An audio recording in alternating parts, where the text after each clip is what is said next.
Hello everyone and welcome back to the Meandering Mena YouTube channel. Today we are visiting St. Andrews, Scotland, which is named after Scotland's patron saint, St. Andrew. Today I was fortunate to travel to St. Andrews by car, but it is easily accessible through public transport by bus. St. Andrews does not have a train station as it closed in the late 1960s, but you can definitely travel by train to any number of stations near St. Andrews and get a bus for the last leg of your journey. You can do so from Edinburgh, Stirling, Dundee, or any other locations in the region of Fife. The town of St. Andrews is on the smaller side and is completely walkable for those who are able-bodied, so taking public transport to the town will not prevent you from making the most of the area. We're going to begin our day of adventure peacefully by visiting St. Andrews Pier and Harbour.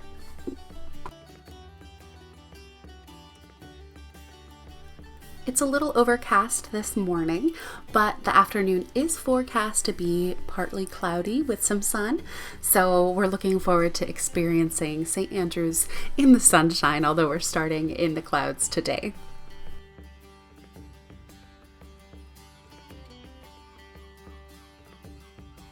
The East Sands Beach is right next to the pier and harbour in St. Andrews, and it's just over this hill where you'll find that beach.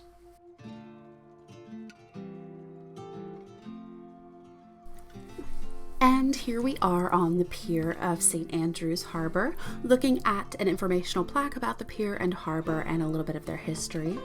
St. Andrews Pier offers great views of the sea, as you can tell, as well as St. Andrews Cathedral, which is unfortunately closed at the moment. Both St. Andrews Cathedral and St. Andrews Castle have been deemed structurally unsound, as they have a high risk of rockfall at the moment. So Historic Environment Scotland are looking into those issues and working to make sure both locations are safe for tourists once more. I grew up 16 hours away from the nearest ocean, and I've always been fascinated by the lull of the sea, the sound of the waves crashing into the rocks below, the feeling of the sun on your skin, and of course the fresh sea air. Also, knowing you're standing on a pier in the town where modern-day golf was created, and which is home to the third oldest university in the English-speaking world, makes this location a little more impactful. I find this pier absolutely magical. Pay attention to any birds you see or hear. This is a great location for any amateur or professional ornithologist.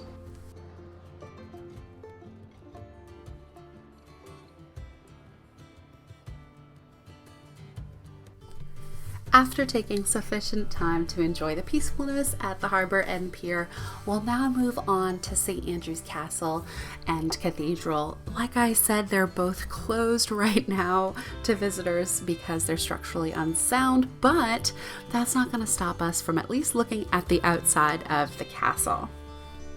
Normally there is a fee to enter the castle, but as it's all closed off for repairs, it is free to enter and see what little bit of the castle you can as of right now. The visitor center has some souvenirs inside, and everyone's very helpful and willing to answer any questions you have about the castle and the grounds. It can be incredibly difficult to get any good footage or pictures of St. Andrews Castle and all its majesty with the metal fencing in front. But this was my attempt at getting some good footage for you. It's my camera on a tripod that I extended fully and held above my head. So it's about 10 feet in the air at that point, and I think it worked out okay. So definitely bring a tripod or something if you want to attempt to get some footage over the metal fencing that they have.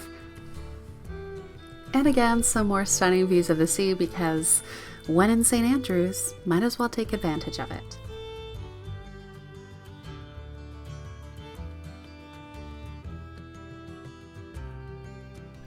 Our last stop before lunch is the Swilcan Bridge, which you can find on St. Andrews Old Course. You can find this bridge near the 18th hole on the Old Course, and just nearby they're actually building all of the stands for hosting the 150th Open this year, 2022, in July. The sun has finally come out, but we are going to take a quick little lunch break, and for that we are going to the Dollhouse. The Doll's House has indoor and outdoor seating. We chose to sit inside, but really it was such a beautiful day that outside would have been just as great. Inside you'll find William Morris wallpaper and some beautiful decorations and some excellent service to boot. So definitely recommend stopping by and getting a coffee, a cocktail, or having a small plate even if you're not feeling up for a full meal.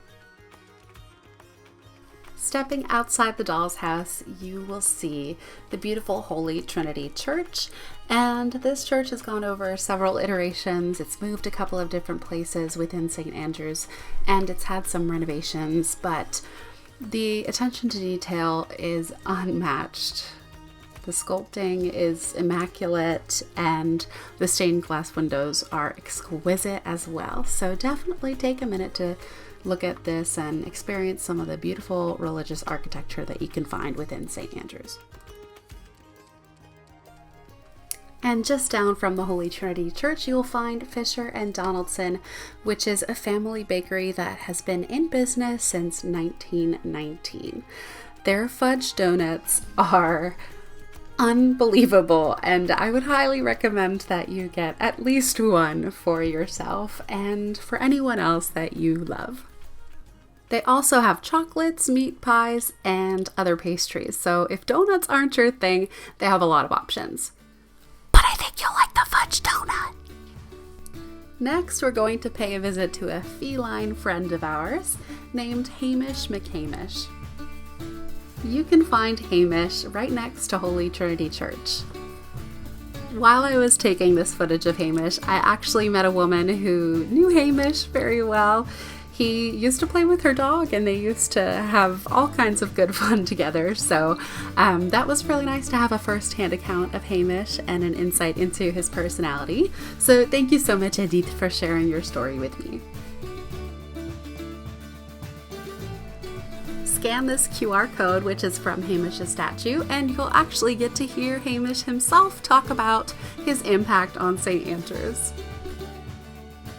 We're going to finish our time in St. Andrews by visiting the West Sands Beach.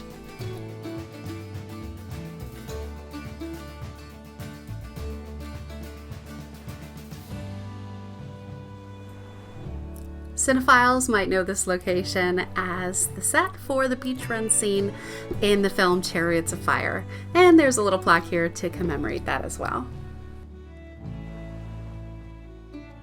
We parked at the Bruce Embankment parking lot, and that's right next to the old course in St. Andrews, and really the views are amazing.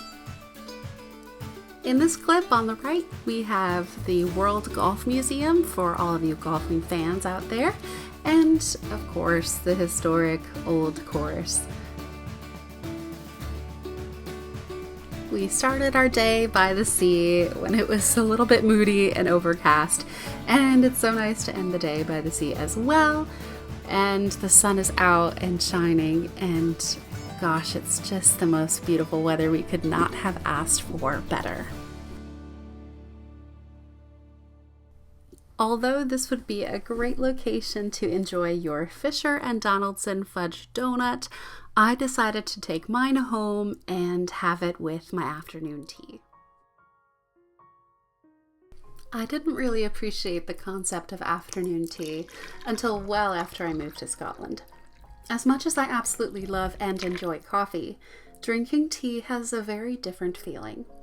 An afternoon coffee helps me power through the rest of my tasks for the day, while having afternoon tea helps me slow down and enjoy the beauty of the day. It's really a kind of ritual, and I find it's best enjoyed when combined with a snack and a good book.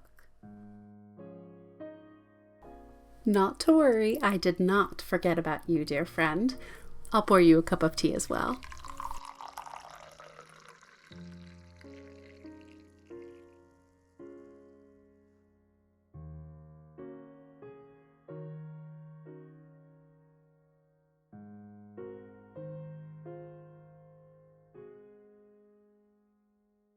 I hope you enjoyed our adventure around St. Andrews, Scotland, and I look forward to meandering the gorgeous globe with you again soon.